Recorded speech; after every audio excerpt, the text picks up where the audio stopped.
حتى الان للي بيتابع احداث هذا اللقاء وداخلين على الدقيقه 35. ادي محاوله ابراهيم حسن حاططها خلف المدافعين لزيكا، وادي على طول العرضيه ممكن تكون عنوان هدف اول. هي بالفعل هدف اول، الهدف الاول للنادي الاسماعيلي عن طريق اللاعب جون انتوي. بقول لحضراتكم الكوره عايزاه بلغه الكوره، يعني فرصتين مؤكدتين لادراك اولى الاهداف، ولكن الثالثه ثابته بلغه الكوره. على طول جون انتوي بياخذ العرضيه الرائعه من اللاعب محمد زيكا تعلن عن اولى الاهداف في احداث هذا اللقاء للنادي الاسماعيلي. يتقدم الدراويش بهدف عن طريق اللاعب جون انتوي بعرضيه ولا اجمل من اللاعب زيكا.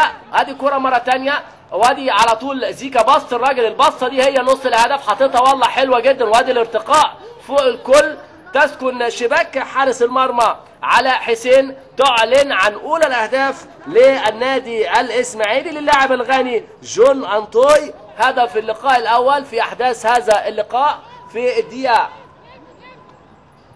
35 من عمر الشوط.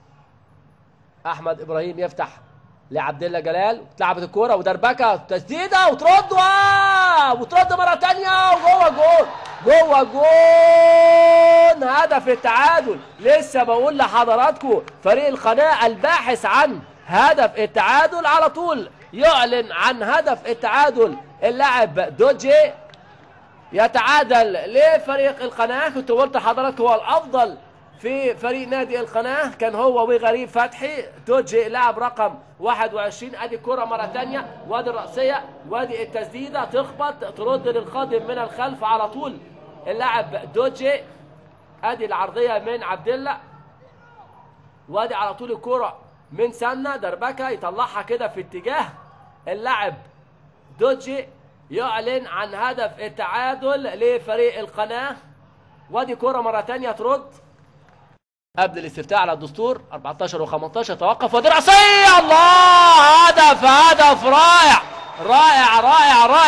اللاعب جون انتوي نجم الشباك جون انتوي الهدف الثاني للنادي الاسماعيلي بيحرزه اللاعب جون انتوي. وادي السوليه، وادي على طول الفرحه برأسية ولا اجمل ولا احلى لفريق النادي الاسماعيلي. السوليه في الكوره اللي فاتت، ودي فرحه الجهاز الفني والاداري لفريق النادي الاسماعيلي. هذه الكوره العرضيه من السوليه صاحب التمريره الحريريه، وجون انتوي يعلن عن الهدف الثاني للنادي الاسماعيلي. هدفين من نصيب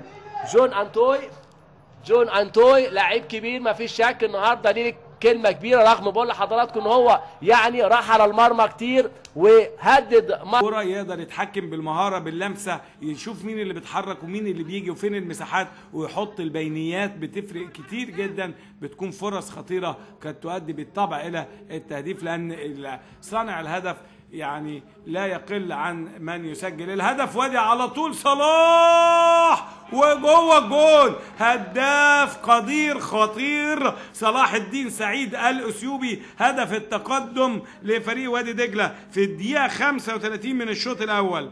الدقيقة 35 من الشوط الأول، هدف ولا أروع لصلاح الدين سعيد. بقول لكم هداف أثيوبيا وهداف أفريقيا في تصفيات كأس العالم هذا العام، لعيب خطير الأثيوبي صلاح الدين سعيد. أدي الكرة اهي من أكوتي منساه، تخصص إفريقي، صناعة تعاونية إفريقية، خطأ قاتل من إبراهيم القاضي. عدى، شوف يا ولد بالخبرة، حطها خبطت في الأرض عدت من فوق. احمد سعد اللي كان قافل امامه المرمى تماما، فيها توفيق كبير، فيها خبرات كبيره من صلاح الدين سعيد. وهدف ولا اروع من كده يحط وادي دجله في المقدمه. فريق طبعا تعود على الانتصارات. ادي هاني رمزي المدير الفني لفريق وادي دجله، معروف يلعب الطوليه الاماميه عند خالد قمر داخل منطقه الجزاء. يا ولد الله، هدف ولا اروع، بذكاء بدهاء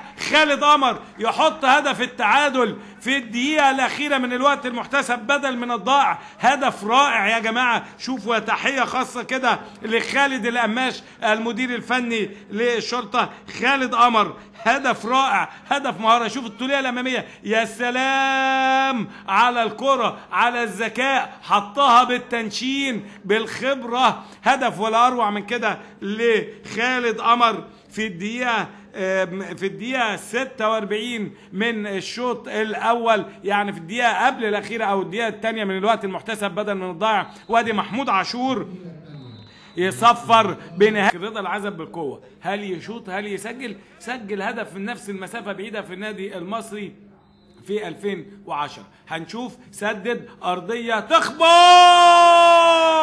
وهو جوه الجول. خالد قمر وهدف التعادل. هي دي حست الهداف، استغل الكرة القوية العرضية، يعني سددها قوية وعلى طول انطلق من وسط المدافعين، عينه على الكرة، حولها داخل الشباك في مرمى أمير توفيق. الهدف الثاني للشرطة في الدقيقة 10 من الشوط الثاني.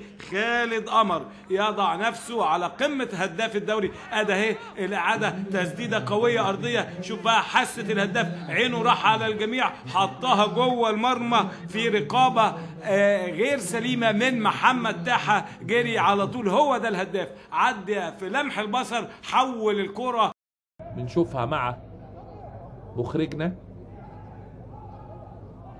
وادي على طول تتلعب الكرة من ناحية اليمين، عايز يعدي بدوي يغير الملعب ناحية محسن جميلة، هات وخد ورايح محسن، وهدف. يعني بقول لكم واحد بيلعب مباراة كويسة جدا. محمد محسن لاعب ارتكاز هايل، بيجي في الدقيقة 22 من الشوط الثاني يسجل محمد محسن من هجمة بيراهن عليها المدير الفني للمنيا. هي الهجمات المرتده اللي بتفرق. ضيع يمكن قعود في الشوط الاول، انما محمد محسن الوافد هذا الموسم الى نادي المنيا بينطلق ويقطع الكوره ويمر من ورا الدفاع ويسجل اول اهداف اللقاء في الدقيقه 22. 1 المنيا لا شيء حرس الحدود. يا سلام يا محمد يا محسن، بص شوف اهي جات له الكرة من عند عاشور، استلم هات وخد، هوبا دخل حطها من تحت الحارس محمد فتحي، ما قدرش محمود علاء يعمل معاها حاجة، انما استلام جميل، هات وخد، فكرة حلوة قوي وعدى وانجز وسجل الهدف. دايما كده الهدف بيجي من لمحة وبيسجل محمد محسن. يا ترى بقى هيعمل ايه حرس؟ احمد ابراهيم يفتح لعبد الله جلال، اتلعبت الكوره ودربكه، تسديده وترد مره ثانيه وجوه جول. هدف التعادل. لسه بقول لحضراتكم فريق القناه الباحث عن هدف التعادل على طول يعلن عن هدف التعادل. اللاعب دوجي يتعادل لفريق القناه. كنت قلت لحضراتكم هو الافضل في فريق نادي القناه، كان هو وغريب فتحي. دوجي لاعب رقم 21. ادي الكرة مرة ثانية، وادي الرأسية، وادي التسديدة، تخبط ترد للقادم من الخلف على طول اللاعب دوجي. ادي العرضية من عبد الله، وادي على طول الكرة من سنة دربكة يطلعها كده في اتجاه اللاعب دوجي. يعلن عن هدف التعادل لفريق القناه. وادي كرة مرة ثانية ترد على طول، بيلعب عوض، كرة العالية تخبط في ظهر الدفاع، محاولة من صبري جوه منطقة الجزاء، يلعب العرضية، مين يقابل والهدف وعلي بهيج. أول أهداف حرس الحدود بنقوله إيه؟ في الدقيقة 48 علي بهيج. بنقول بقى هنا الخبرة، علي بهيج بيسجل في الدقيقة 48 الهدف الأول.